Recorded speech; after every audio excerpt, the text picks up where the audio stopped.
Well, hello, everybody. Hi, Michael. How's it going? Pretty good. Freezing. I am genuinely done with this cold. Yeah, well, at least it got back up to, 19 today. It's not quite the zero I woke up to, but yeah, I declare shenanigans. And There's the 10 of them for every yeah, degree of temperature that we're losing. yeah, pretty much. I don't understand how, like, we're having this back and forth weather like this going from, basically zero to 20, 30 degrees. It's going to warm up, then it's going to drop back to zero. At least we don't have another blizzard in the forecast yet. Knock on laminated fiberboard. Very true. Here, I got plenty of wood up here. I'll Yeah. knock on it.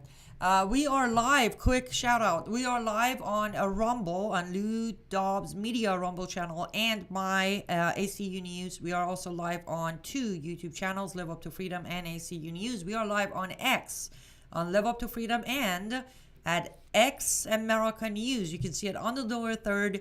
We encourage everybody to go follow this page. Not only they are graciously carrying He Said, She Said, Live Up to Freedom, The Insurrection. Help me out here. More shows, Michael. Uh, we got Paul Harrell's Millstone Report. We've got Steve Friend and Garrett O'Boyle every morning. We got more programs coming soon. Miriam Uh, Shaw's Mission for Freedom. Dr. Jamie Glazov's The Glazov Gang. Yeah, those are all over there at X America News. So show them some love. If you are active on X, go follow them. If you're not active on X, that's okay. Go follow, subscribe to my YouTube channel. that's right. Yeah. Yeah. Well, anywhere as long as people like, share, and subscribe to help us to grow. And yeah, there's big plans with X America News. We'll have more of that to follow probably in about another week or so, but we'll be adding several other programs to the lineup there. And this is going to be one of the first big networks over on X. So yeah, please join us there.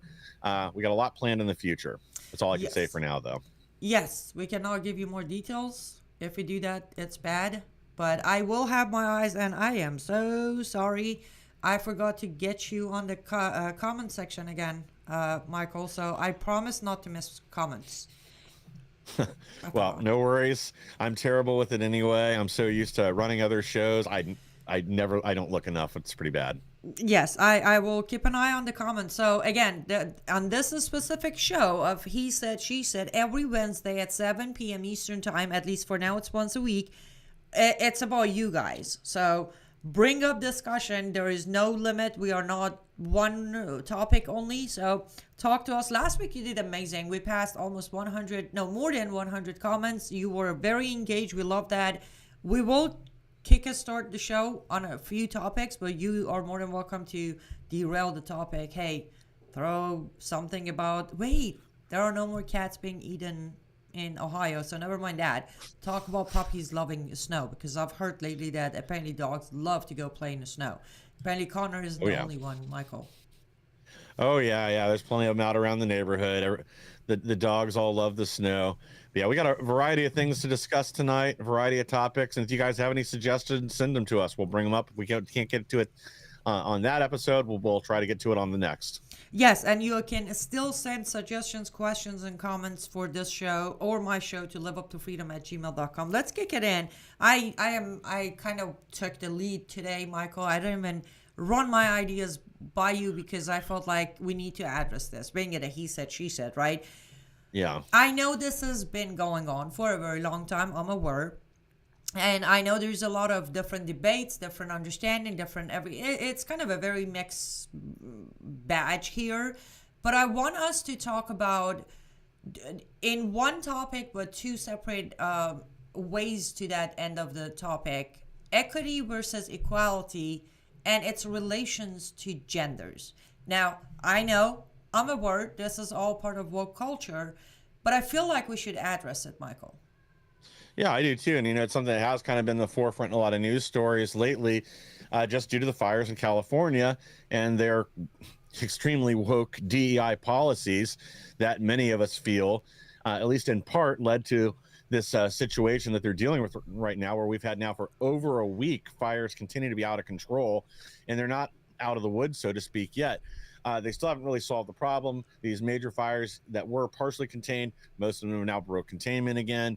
They're going to be dealing with these Santa Ana winds, I guess. Well, I guess today is supposed to be the day where it kind of starts to slow down again, but we'll see what happens. So hopefully they do finally get things under control there. And I do realize like DEI is not the only problem there, other than in the sense that their fire chief, the director for Los Angeles and essentially Southern California, she put a greater focus on that than adequate training, adequate equipment, making sure reservoirs were filled. And now this is, what directly led to the fire being so difficult to contain and continuing to be out of control.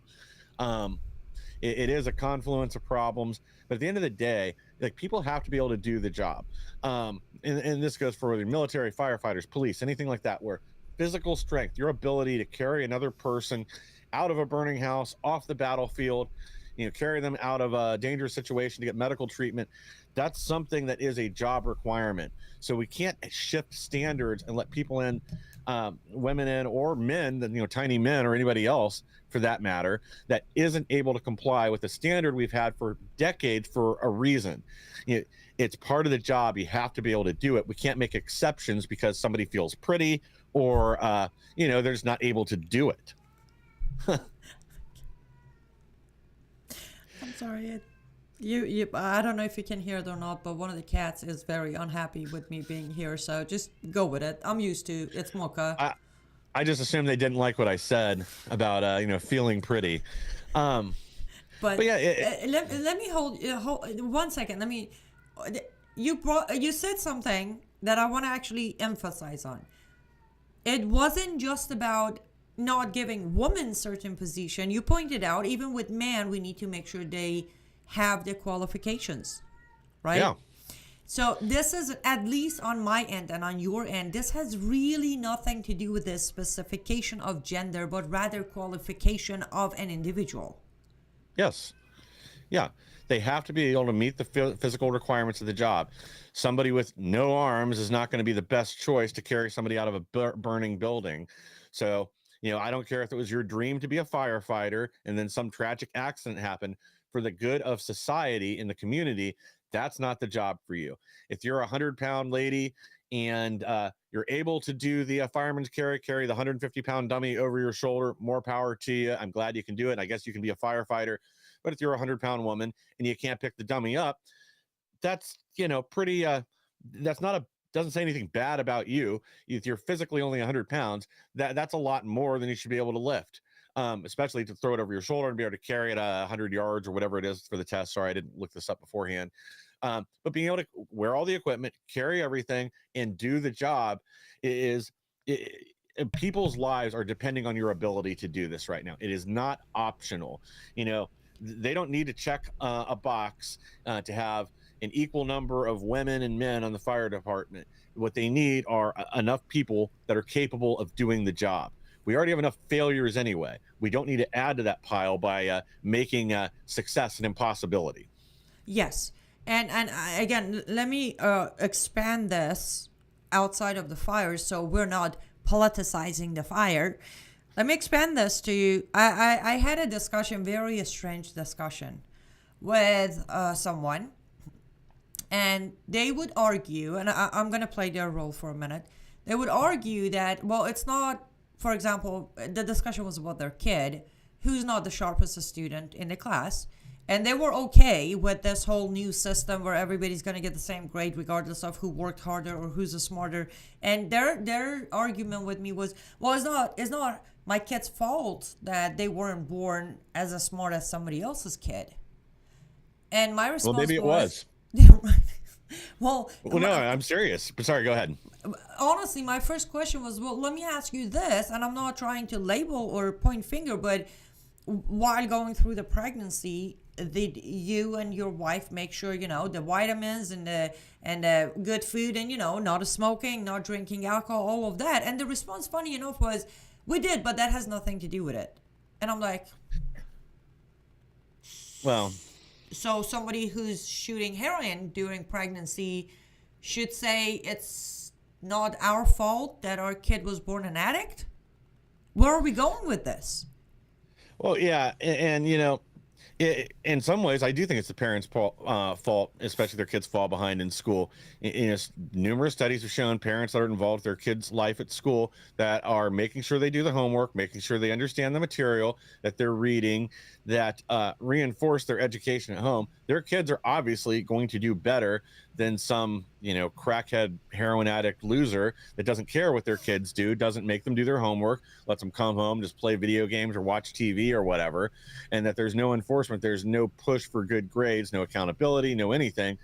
And like when a school does that, when a school leaves no child behind, when they shouldn't, when they leave, when you pass the kid that can't read at a second grade level through high school and then he fails, or they push him all the way through and then he gets to college and he can't read at a sixth grade level, you're just setting them up for failure. And then at some point, employers and other people start taking this to account, where they know if you came out of this particular school district, they can't trust that diploma anymore because they're just handing them out like candy to anybody that showed up. Mm-hmm. So there is more to it there.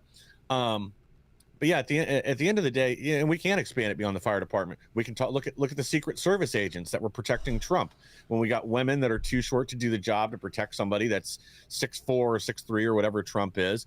They can be in the Secret Service, that's fine, but they shouldn't be doing. They shouldn't be the meat shields protecting the VIP because they're not physically big enough to do it. They want to do crowd control, look for suspicious people out there. Hey, they want to be a sniper, get the training and do it. But sorry, you can't. If you're 5 feet tall, I don't care how fat you are, you can't protect the VIP. You're not big enough to do it. And again, military, same thing. We can get into that here in a minute because that's a whole nother mess that's now getting out there because of the headsets confirmation hearing yesterday. Yeah, and let me quickly go back to the school thing. I'm going to use myself as an example. The reason I don't believe in the equity reasoning. Equality, yeah. I'm all about, and it is here. Again, me as an example. As you know, Michael, I don't even have a high school diploma, right? Now, technically, I have a paper that says high school diploma because in Los Angeles, California, I went and took the high school diploma test, and I passed it. But funny enough, as you just mentioned, about 3 years after that, when I tried to register at Art Institute of California, they actually told me, oh, sorry, they ripped you off. This high school isn't legit. Neither is your high school diploma. Oops. Okay, fine. Wow. My bad. I was too new to know the difference. Point is, I was pulled out of school. I don't have the book education a lot of people have. However, that didn't stop me to make something out of my life. Am I a millionaire? No, I don't want to be. Successful enough to not lean on other people or the government assistant for that matter, to survive my life. So I don't believe, I think it's a little easier for me to sit here and say, no, you shouldn't just give everybody the same grade, everybody the same opportunity. Opportunity is out there. If somebody wants it, they can go grab it, and it has nothing, I repeat, nothing with the level of your education. I personally know people, again in Los Angeles, California, talk about the fire, who have PhD, and they're literally jobless because they're too lazy to do the job. Yeah. They don't want a job. And that's been a pretty common problem with especially younger people over the last, say, 5 to 10 years now coming out of college, is they feel like, they put in however many years in school, they've got the degree, they've got the doctor next to their name, and they deserve to walk into a place and make $300,000 a year. Now, maybe if you're a legitimate medical doctor, that's probably the case. But most people getting out of college, you're still going to have to work your way up. You're still going to have to prove what you're worth to a company before they're going to pay you a six-figure income to do whatever. Obviously, there are some exceptions. But yeah, I'm all for equal opportunity. Everybody deserves the same chance to succeed. Equity, though, equal outcome, that's an impossibility. At the end of the day, as much as we talk about it, no one is equal. Everybody is going to be better at some things than somebody else. You're going to have things you excel at. I have things I excel at. And then there's going to be somebody better than both of us at those things. There's things that both of us are terrible at. Possible. Nobody can be better than both of us together. Yeah, maybe not. Well, at least when it comes to resin art. Okay. Yeah, there you go. Yeah, see, there's exceptions to everything right there. Just the time, the practice, the patience, the understanding. It takes time to develop skills. Even if you're out of college, you're still going to have to retool yourself to get into the workforce. Oh, you know But the what I just remembered? Not even remember. It hit me when you said equal outcome. How come when it comes to it, we're not to body shame anyone? Because I could go to the gym and establish the body muscles that looks good in a week when somebody else might take years to get there. How come equal outcome isn't considered there? Yeah, or even just the time. That actually that is true, and that's something where when you do look at somebody that looked like a beached whale 2 years ago, and they put in the time at the gym, they dieted, they did everything else it took to get in shape. They worked a lot harder than you would have to, or I would have to, or a lot of people would. I'm proud of them for their achievement, because at the end of the day, I know it was a lot more of a struggle for them to get to where they are than it would be for a number of other people. All of us have advantages and disadvantages. That's what we bring to the table. Again, nobody is equal, but you can overcome a disadvantage with enough work most of the time. But to get back to kind of to tie this back to the topic, there's certain physical limitations that some people just can't overcome. Again, if you're a small frame woman that weighs 90 to 100 pounds, good luck fireman carrying a 150-pound person over your shoulder. There's going to be a few people that can do it. Years ago, when I was taking the physical aptitude test for the Orlando Police Department, there was a lady there that probably weighed about 110 pounds that got through the whole test by herself, and no help, no special assistance, no anything. But I'm sure she put a lot of hours in at the gym, trained hard to get to that point. Very true. Yes. Quick shout out on the comment section. I promise to be on it. Hey, William from Facebook. God bless you as well. William joins us almost on every show from Kentucky. Bobby G is back with us on YouTube, and I do see your questions, and I promise we will address this because we're gonna go that topic in a minute or two, maybe 10. Miriam Shaw, hey Miriam, from Moms on a Mission. Next week, I should say, this is the last week of Moms on a Mission. She might kill me for making an announcement before she does, but we are expanding as her producer. Proud to say we are expanding into Mission for Freedom, which will be more than just moms. Now we're calling on all patriots of all backgrounds to join us as we fight for freedoms. She said it's all about, okay, great. She put a very big English word in there for me to read, right? Thank you, Miriam. I appreciate the challenge. It's all about meritocracy, right? Yes. Meritocracy and capitalism. Those are the principles on which America was founded. Yes, ma'am, it was. And Bobby G says equal opportunities, but not equal outcomes. And that's literally exactly where thing. And Michael, the funny thing is, when you think about it, it is one of the simplest concepts of life. From body capabilities. Again, I have said this a few times before. As you know, I stand on 5'10", tall, 150 some pound, 151 last I checked. I don't work out the style of gym, but I do my dance and I do kickboxing. But if they would knock on my door right now and say, we need you to be, security for any man taller than 5'9", I would be like, yeah, no, thank you. I know my body's that the most I can handle lifting without needing a little bit of pressure is 60 pounds. That's the max I can do. And maybe if they train me for 2 years straight, I might be able to go up to maybe 80 pounds. But after that, I know the capabilities of my body, and I'm not shy to admit. I got a brain that has a dual processor, and I can multitask 8 tasks at a time. But I cannot lift, and I can't protect bodily. I can't keep up with a man. With a woman, I can. With a man who's taller than me and bigger than me, I don't care how many tricks you show me. Physically, it's impossible. I don't get it. Why are people asking for things that... Is it like they want to set themselves up for failure? When they know it's not possible to do? Mathematically, physically? They don't see it as failure, and that's part of the problem. Even when they fail somebody, and even when it costs somebody's life, they don't. Most of the time, they still refuse to take responsibility for it. Instead, they'll deflect to something else. They'll blame inequity. This is just sexist. That this could have happened to anybody. This could have been any firefighter wouldn't have been able to carry this person down a ladder.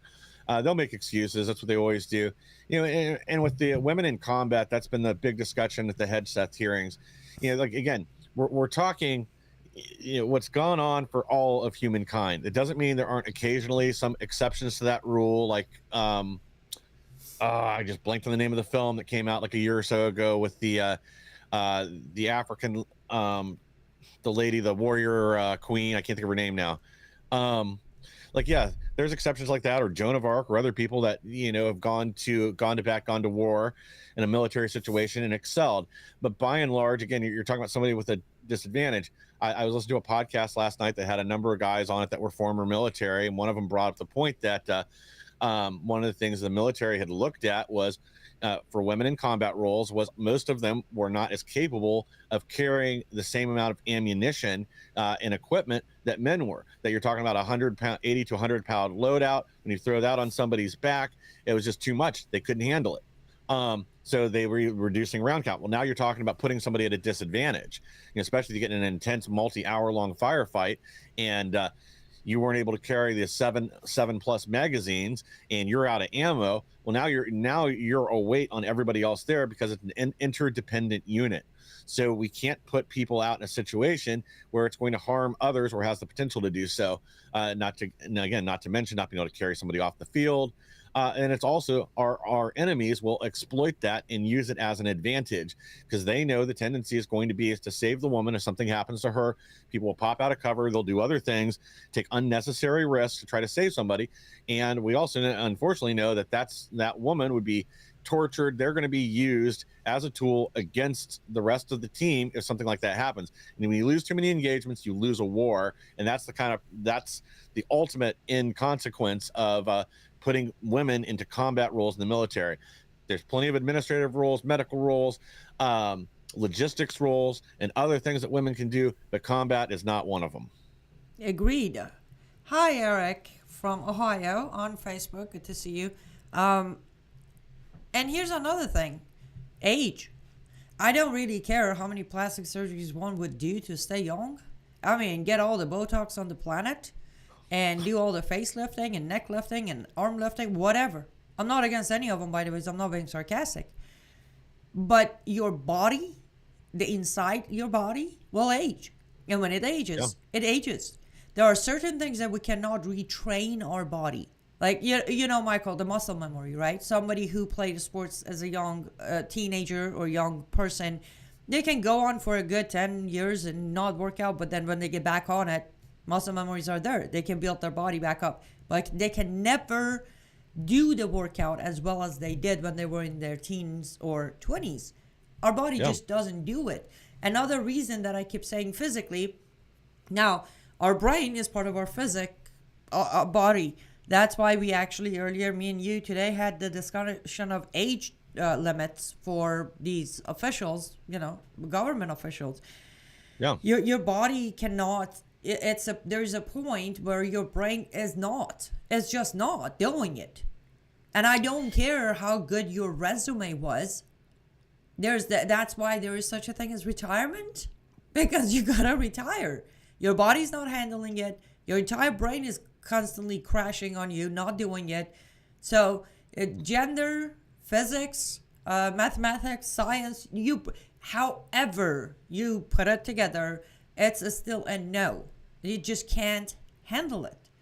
Yeah.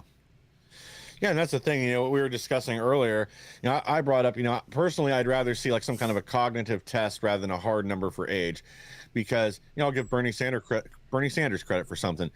That guy is 80 some odd years old, 82 or 83, I can't remember which, about the same age as Biden, but he's still with it. He still has his cognitive function. Whereas there's plenty of people, like look at, what's the talk show host recently that came out and mentioned that she had 60 years old and has early onset dementia. Wendy Williams. Yeah. So I think in that capacity, I think we're better off with some kind of a test when it comes to elected officials, that there needs to be some kind of a cognitive test. They can't, they can't be like Nancy Pelosi and have been in the House since the Revolutionary War. We don't need anybody else like that. These people do need to retire.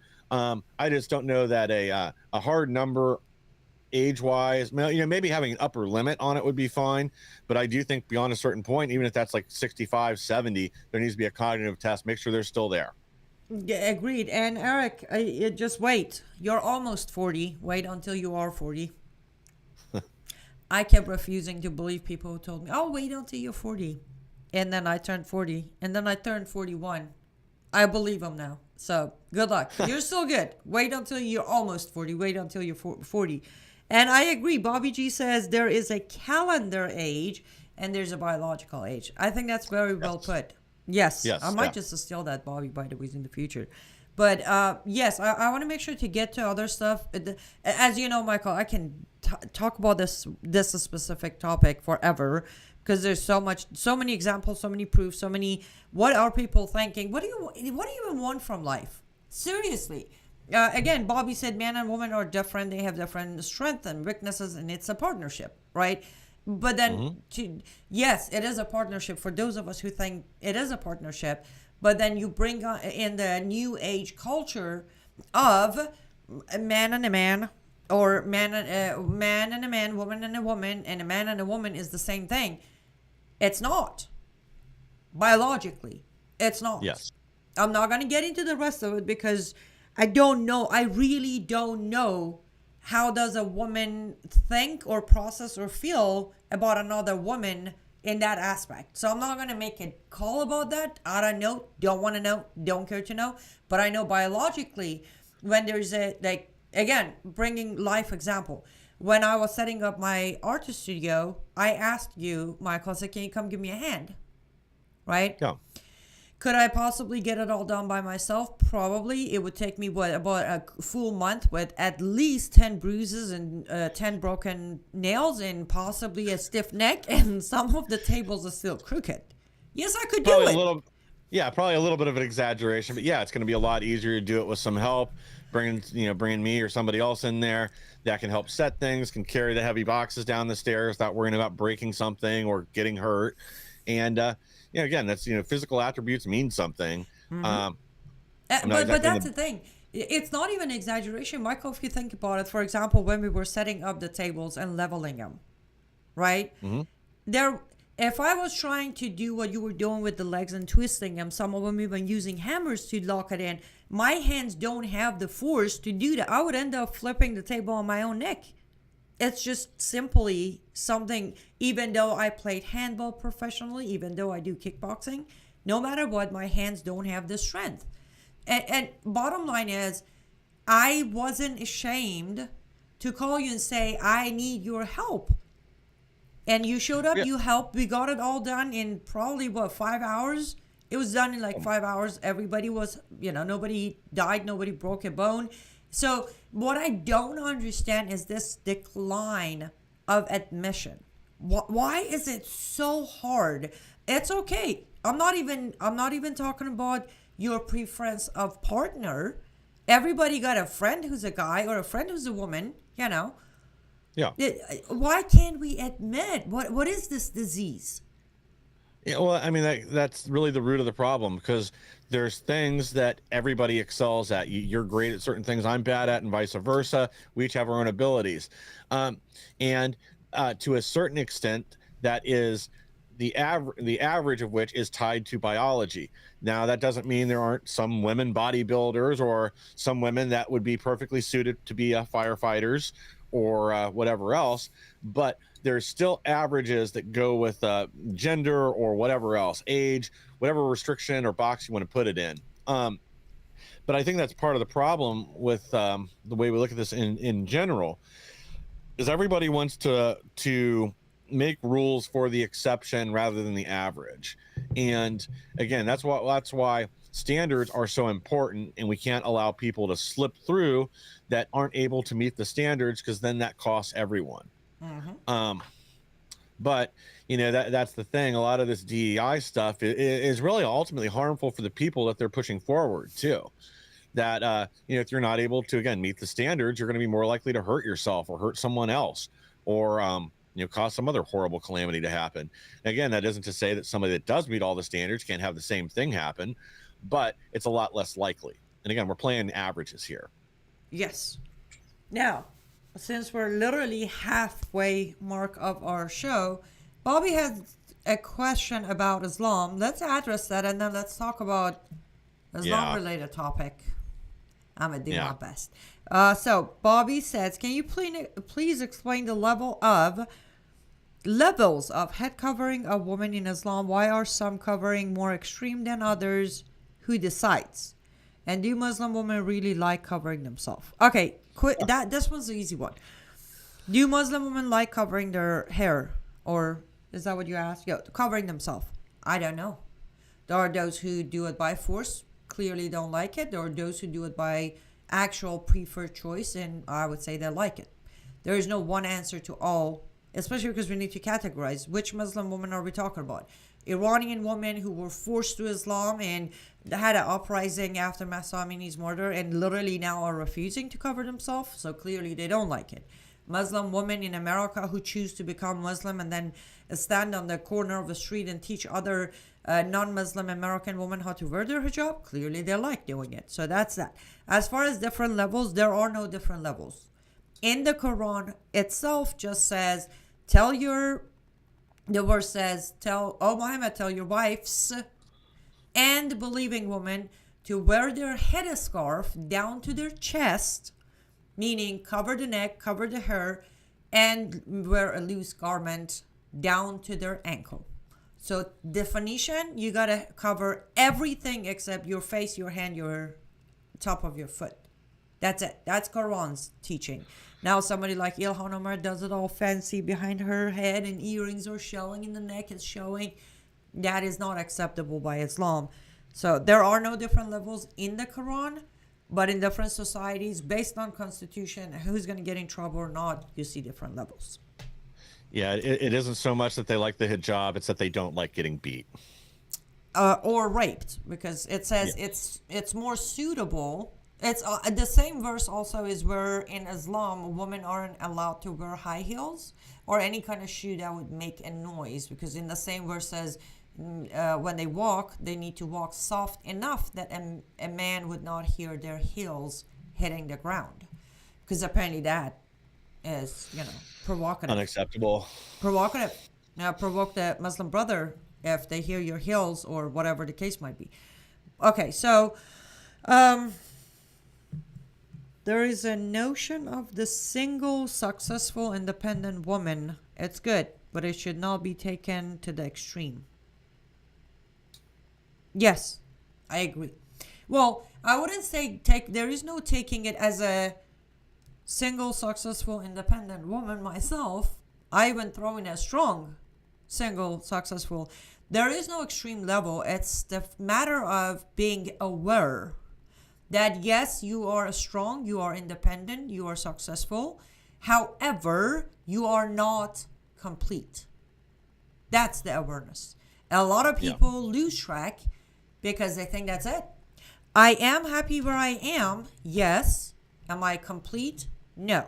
As a human, as a Christian, both says I am not complete. Now, I'm not actively out there accepting husband applications, but I'm also not declining the possibility that I could one day be more complete if I would marry the right man and have a family. So. Yeah, and that's kind of the thing now. It isn't so much that there's something wrong with somebody. If there's a woman that does want to just focus on her career and she's perfectly happy doing that, the problem is now that they discourage any woman that does want to, pursue family life, especially like right out of high school or right out of college. That if that's what somebody wants to prioritize and not getting into a career path, then they're made fun of, mocked, and castigated. That's kind of where the problem is. If you want a career path, great. If that's really what you want to do and you're perfectly happy doing it, it's fine. But the problem is now the level that they've gone to discourage women that do want to be want to have families, especially at a young age. And Michael, what's even worse? A lot of these single, independent, successful, career-oriented women out there who are single, on the first date, the first question to the man is, how much do you make? Yep. What do you care? I thought you want equality. What do you care what he makes? I thought you wanted to be out there doing your job, working your career, and be a part-time wife. So why does it matter how much he makes? That is what gets me the most. I'm like, really? Yeah, because it ends up just being about status and status symbols and whatever else, and that's not a good way to look at things either. Again, something that floats around is a lot of women that are high income earners that stay in that field. They don't end up with happy marriage or whatever else because it ends up just a constant competition. Mm-hmm. And agree with Miriam Shaw in the comment section. Being a woman is a career. Being a mom is a career. And I would say, even though I'm not a mother or a mom, being a mom is a very high risk, high stress career because Oh yeah, someone's future depends on how you perform. Only if exactly. some of the moms out there would actually understand that concept, though, because they think it's just about, carry the baby, give birth, feed up, change their diaper, make sure they go to school, and then when they're 18, okay, bye. That is not Yep. the career part. That is the duty part, your bare minimum duty. But to do it as a career, you what you how you perform for those years is exactly how their future is formed. So again, I'm not a mom, but I can only imagine what a pressure that is putting on real moms like Miriam Shaw, because I know she's actually an amazing, uh, absolute amazing mom. Okay, let's get to this before we run out of time. I'm gonna literally read off of this, Michael. Yeah.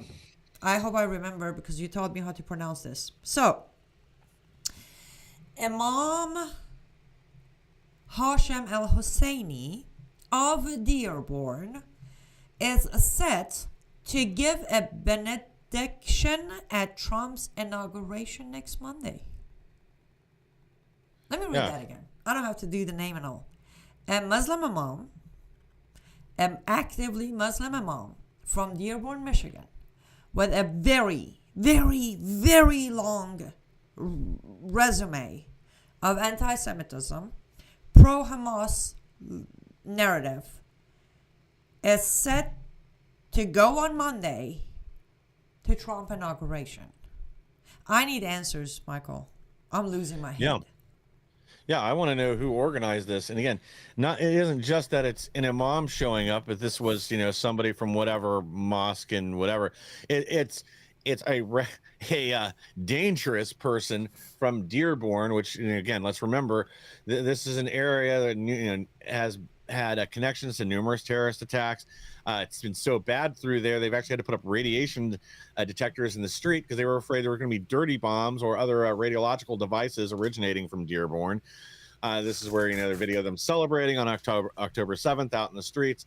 This is the worst of the worst, and now he's going to be giving a benediction for Trump's inauguration. I want to know who organized this and who let this slip through.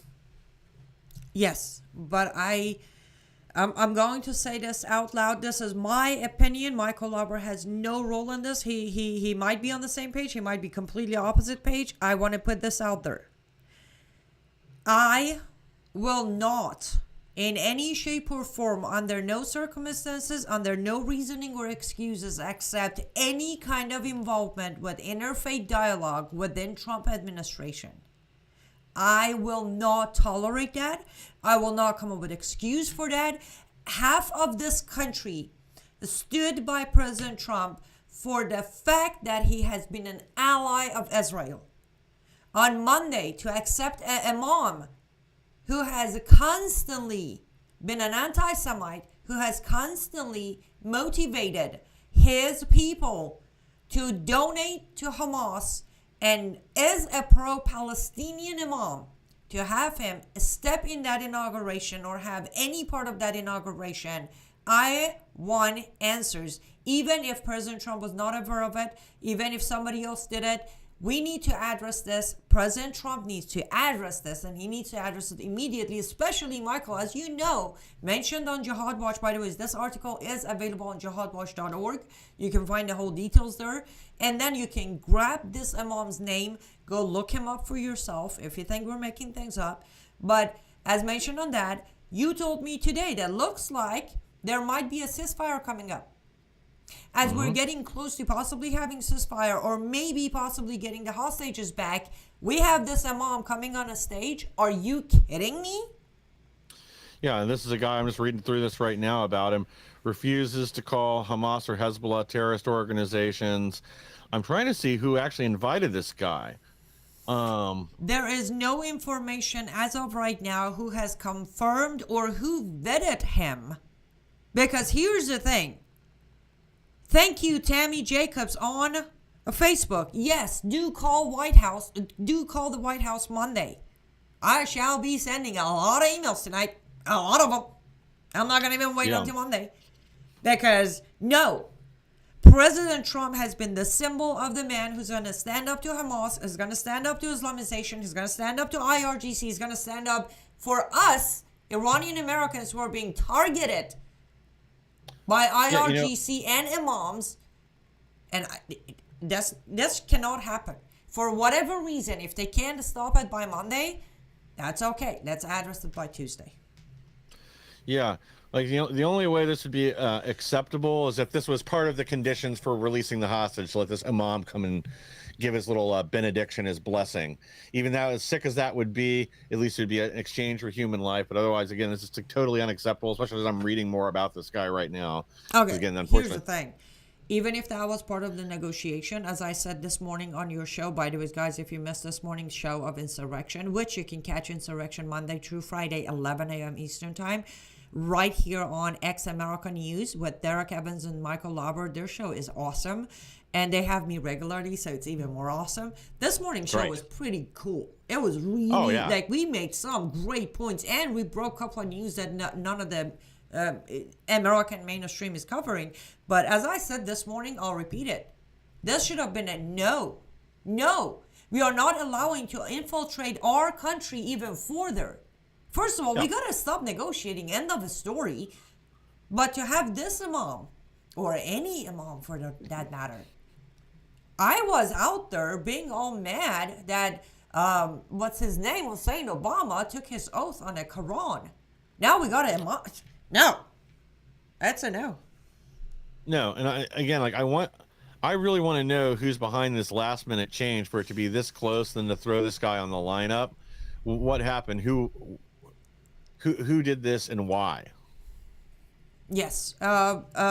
Yes, thank you. Tammy says she'll send emails too, and she's angry. And hi to PM Impor on YouTube. Great timing.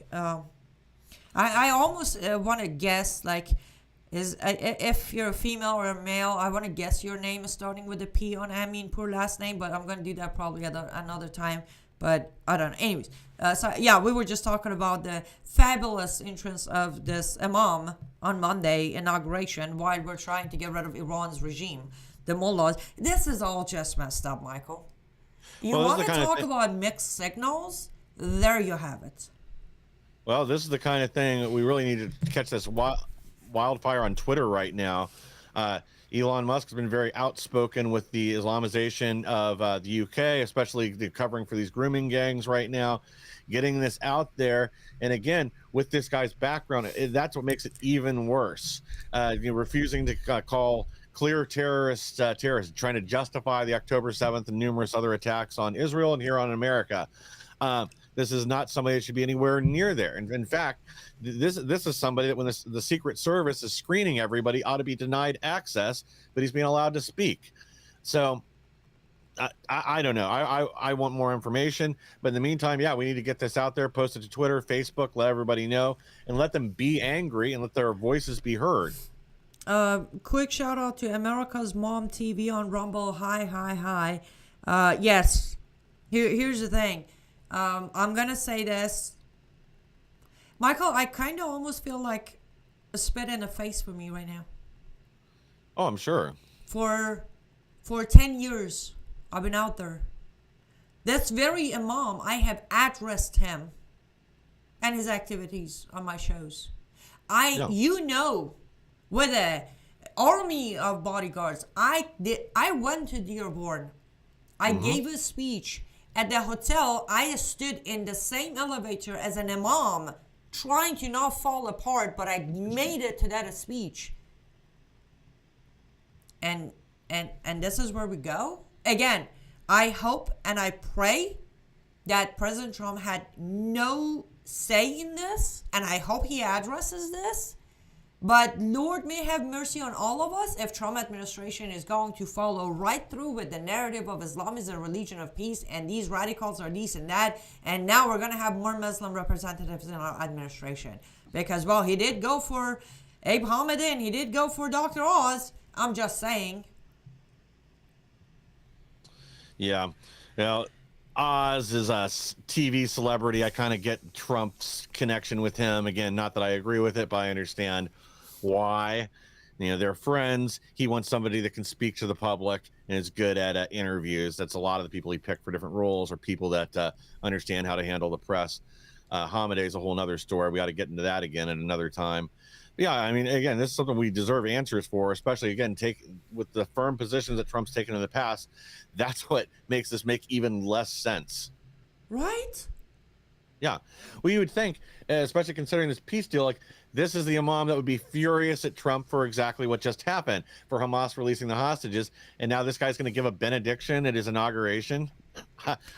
Make it make sense. Here's what I'm thinking right now.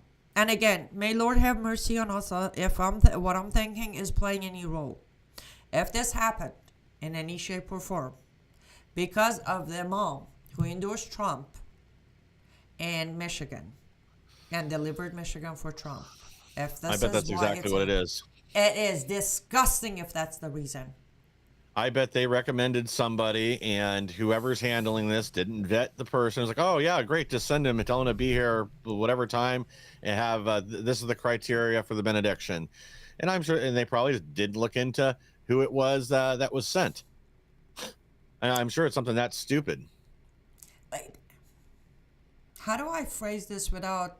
No, I'm just going to phrase it. If President Trump is going to reward the Islamic imams in America who have been behind every jihad attack in America, from California, from the gay club shooting, from the Boston Marathon bombing, if he's going to support them because they delivered a bunch of votes for him, well, I know what my next topic of discussion is going to be. Because President Trump made a promise America first. And President Trump by now is very well aware of the dangers of Islam when it comes to America. Yeah. Yeah. And that's the one reason why I keep saying I want some more information. Because I kind of feel like this is something that got slipped in.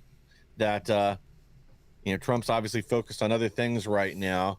Got added. And again, somebody, and if that's what happened, somebody should be fired over this, again, for not just not doing their job, but for letting this imam in particular come to give the benediction. Mm-hmm. I agree. That's why I said I will wait and I want answers. Yeah. I want to know what is President Trump himself going to do about this comes Monday night. Let's pretend he doesn't know this guy's coming. Let's pretend he doesn't know who this guy is. Let's make enough noise for him to know by Monday. Maybe before Monday. Because we cannot, I am not going to stand by and let 4 years of these imams infiltrating even more of our freedoms. Because somebody didn't do their job, or for any reason, God forbid, President Trump is being fooled because somebody in Islamic society endorsed him. He should be smarter than that. And let's not mention, he should know, with or without Michigan, he would have still won this election. So let's not get ahead of ourselves when it comes to Michigan. Well, luckily, I mean, there are a few people we can run this up the chain to that we know that are in Trump's inner circle. So at the very least, we can get this to somebody, and then the ball's in their court. At this point, I have to kind of assume that Trump, at the very least, doesn't know this guy's background, but somebody needs to let him know if that's the case. I can't see Trump willingly bring somebody like this in, especially again some of the things that he said about Israel. Trump's got a good relationship with Israel, has stood for them and helped them plenty of times. So to bring in somebody like this knowingly seems like kind of a stretch to me, at least. Agreed. So it's one of those times that unfortunately I'm not very good, as you know, when it comes to Islam, a little bit of a, I don't have much patience. Not anymore. But in this Yeah. very, very case, we're going to have to wait and see what happens Tuesday. And I really mean it. Tuesday is my deadline. I'm not waiting for more than that. There is Well, no priority. This needs to be addressed immediately, Michael. well, yeah, honestly, I think each of us needs to get on Twitter right now. Like as soon as you and I get off air, I'm going to tag a few people. I'm sure you know what I'm talking about, but I'm going to tag a few people on this, send them DMs, post it publicly too. And I'm going to get a few other people involved in this now. Reach out to a few of our other journalist friends, see who else wants to write a story, because we need to start a wave. And we already know that can be effective. Look at how many times we've gotten Congress to stop, or even Trump to pull nominees when he had that sheriff. Yeah, it's on the tip of my tongue. But the guy who was going to appoint for the ATF, that Oh, useless scumbag. Yeah, it only took less than 24 hours of people's outrage, and Trump pulled the nomination. So I think we can make the noise to get this to stop. We just got to get started now. It is a tight window. It's basically 4 days left, but that's plenty of time to get change. And again, I can't see Trump knowingly letting somebody like this, of all people, perform at the inauguration, especially given his background. There's probably some underling that works for him that approved it, and didn't do a proper check on who he was, and now we're getting this story, and it's blowing up. um, I can see him doing it. Again, last time he received a lot of backlash when he came out, with the Muslim ban. Um, he has received a lot of this time around. He's been very, very much softer on the issue of Islamization. So with that, and adding the whole Michigan imam, not the one who's going to the inauguration. This guy's the Dearborn imam too, but the one who endorsed him was a different imam. Like in general, there's way too much Islam going on around Trump this time around. So I don't know if he's gonna address it, but I won't be shocked if he is aware of it. And if he is, he may not be aware of the background of the imam, but I'm sure he's. I guess I'm baffled. Right? What is even the imam doing at the inauguration? Hi, what are we doing? Is it the Islamic Republic of America? Like, why do we even have an imam there? Can you tell me? Because maybe I'm missing something here. Well, they usually have a few like priests and rabbis all give benedictions at the same event. So I'm sure whoever added this guy to the roster is like, oh, well, we need to have a imam there too. We've got these priests, this this pastor, these two rabbis. Well, we don't have any Islamic people here. We need to add somebody. So, Yes, and I would hate to have to start talking about the history President Trump made to have the first Islamic imam at an American inauguration. I bet it's not the first. Well, I'm pretty sure, at least first time I been in America, because I'm pretty sure I would see it thanks to Jihad. By the way, we should give a huge shout out to Robert Spencer and Jihad Watch for covering this immediately, because I don't think anybody else would. I wouldn't even know about it if Jihad Watch didn't put it out. So I'm sorry, Robert. I got so carried away. Thank you for everything you do, but I'm pretty sure Robert Spencer would have put it out, and I would have known. And on YouTube, only way this is going away is going to be another civil war. They are here to take over. No, I disagree. I think we still have a window of stopping the Islamization in America without a civil war. Yeah, there's not enough of them to fight a war, and they won't get like that until they have an advantage. So they're well from that. I mean, maybe in Dearborn, a few other cities, but yeah, but Michael, also we already again, if somebody would man up and enforce the law, Sharia is already banned in America. Nobody's enforcing that ban. We don't need to do a civil war. It's like if you want to follow Sharia, you have to exit the country. Sharia is a foreign law that is being practiced inside America. We don't need to. We just need a bunch of really, really real politicians to stand and say we're going to enforce the law. Sharia, foreign law banned in America. Exit. We don't need, and close the borders, of course. Identify all the sleeper cells, catch them, deport them. No, there are very easier ways than civil war to stop the Islamization. Um, Yeah, enforcement of our current laws. That's really the big one. And yeah. God, sorry. we need to, I guess the polite term now is remigrate. Or remigration. We need some remigration for all the people we brought over from Afghanistan and everybody else that's invaded Wait, over the but I border. need translation. What does that even mean? Hell if I know. It's what all the Germans and British people are saying now, because apparently deportation is mean. So the new term is remigration. It's not remigration. If you're sending them home, they're not migrating back home. They're going home. It's deportation. Well, don't tell them that, because that's the polite term. And as long as they're doing something, I don't care what they call it. Very true. Okay, we'll call it remigration. Fine. Yeah, yeah. Let's remigrate every single terrorist, Islamist, jihadist we can get our hands on. How about that? Exactly. Yes, we are I'm at the end all of for our that. show, Michael. I shall be praying, and you let me know what you need me to do. If you want me to cut the clip of this segment, send it to you if that's easier. I'll send you the link to the original article. You let me what you need me. You let me know, Michael, what you need me to do, because you're more connected on X than I am. I'm very inactive on X. I know I should do better. Send me the clip. We'll send it to Derek. Tag him on it. He can run it up the chain to a few other people. You already know who I'm going to be sending this to in a few minutes, and we'll go from there. And I can probably get a call with them too to alert some people. And sorry to not name drop and leave this person's name out of it, but I don't know if they want to be tied to this just yet, and I'd rather not mention it on air. Yes, agreed. So let's everybody, everyone who's here, make a noise and go to jihadwatch.org. It is the top article right now. Find it, share it, tag it. I don't know. Do whatever you can. No. Is it 5 o'clock? Because I'm opening a bottle of wine. I can't do this sober. Yes, it is 8 o'clock. Yeah, and so in California, it's 5 o'clock. They're still fighting wildfires there. So, yeah, and I guess I should have added some Irish cream to my coffee here in this wonderful mug that you got me for Christmas. Thank you. You're very welcome. That mug really suits you. I don't know. It just looks really good with your set and with your personality. Yes, we love Robert Spencer here too. We should actually, you know what, Michael? We should have Robert Spencer on soon. Yep.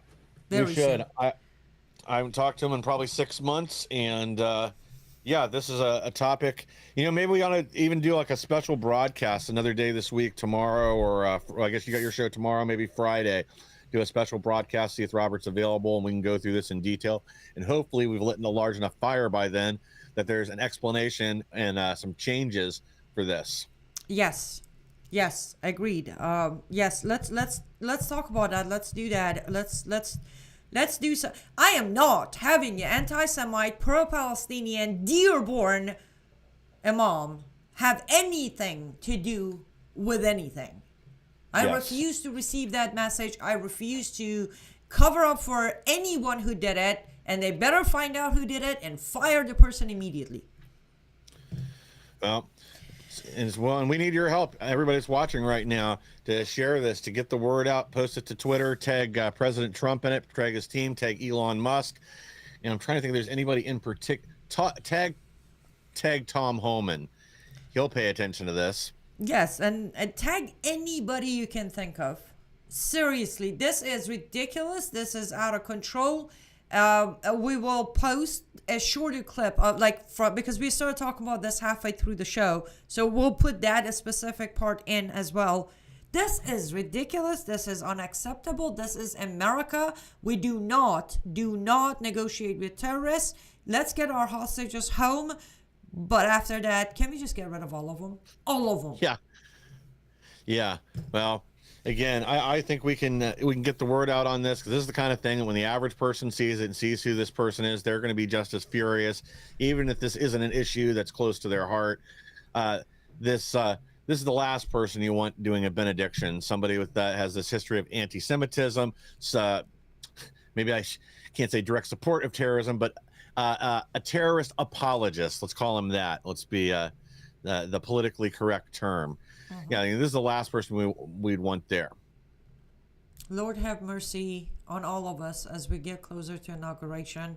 And I deeply, deeply pray that God would bless President Trump with clarity and guidance, because we cannot lose him into the entire charade of Islam and Muslims. I pray. I pray.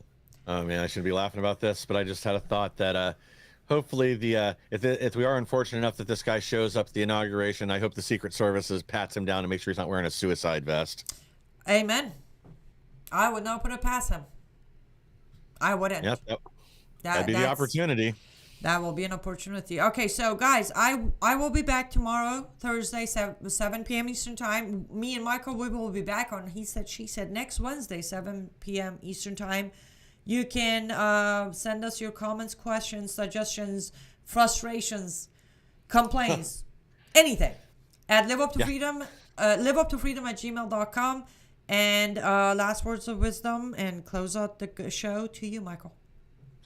Well, I'm just going to repeat what I said a minute ago. I think this needs to be our call to action tonight to get the word out on this any way you can.